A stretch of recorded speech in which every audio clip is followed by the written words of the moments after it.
Meenakshi, Faculty of Physiotherapy. Admission open for BBT and MPT. Apply now.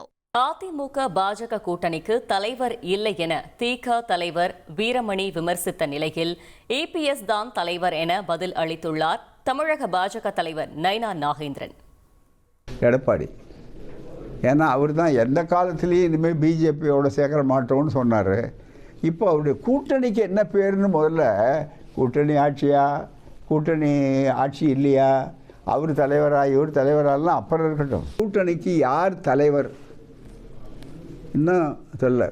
அவருக்கு எழுதி கொடுக்குறவங்களும் பாவம் அடமானம் வச்சுட்டாரு போகாமல் அதிமுகவை அடமானத்திலேருந்து மீட்கிறத பற்றி கவலைப்படலை. அவர் தன்னை மீட்டு கொள்வது எப்படி அப்படிங்கிறதுக்காக நிற்கிறாருன்னு எல்லாரும் வெளிப்படையாக சொல்கிறாங்க. இந்த கூட்டணிக்கு பெயர் என்ன, இந்த கூட்டணியுடைய தலைவர் யார், இந்த கூட்டணியில் எந்த கட்சியை சேர்க்கறது எந்த கட்சியை சேர்க்காதது என்பதற்கு முடிவு செய்ய வேண்டிய தலைமை எது? பாஜகவுடைய அமித்ஷாவா அல்லது இங்கே இருக்கிற எடப்பாடியா?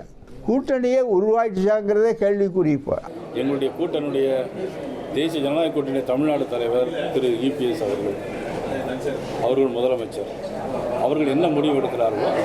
சார், இப்போ அதிமுக கூட்டணி மட்டும்தான் கூட்டணியில் வந்திருக்காங்க, மற்றவங்களை யாரும் இது வரைக்கும் அவங்கள்ட்ட பேச்சுவார்த்தை இல்லை, அவங்க மட்டும் தான் மாட்டிக்காங்க திமுக சொல்லுவாங்க. இல்லை, இன்னும் தேர்தலுக்கு ஒரு எவ்வளோ நாள் 10 மாதம் இருக்குது, நிறைய பேர் வருவாங்க, திமுகவிலிருந்தே வரக்கூடிய வாய்ப்பு.